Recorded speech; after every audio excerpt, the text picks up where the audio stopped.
bibiyak ito'y lubong pagpatingga. Saan na mabayag, mapukaw na nang medjay goryak at biyag nagnanayo.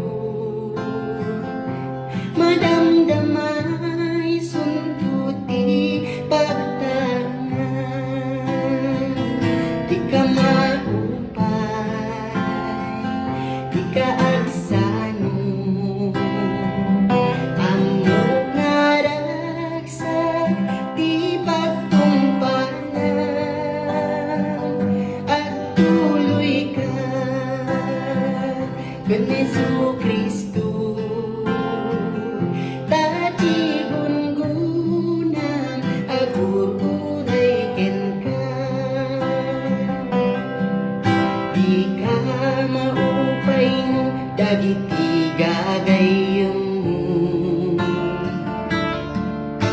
Upayan ken bayan ka, dati Diyos kunana di kan ay wanan ka ingganat panumpalan.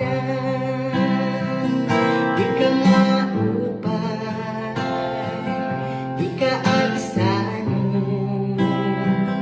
Amo karagsak, di pagtumpalan, at tuloy ka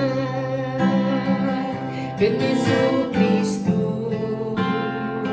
Dati gungunang aguray ken ka, ragsakon ket di panagserving, katumpalan ti bilin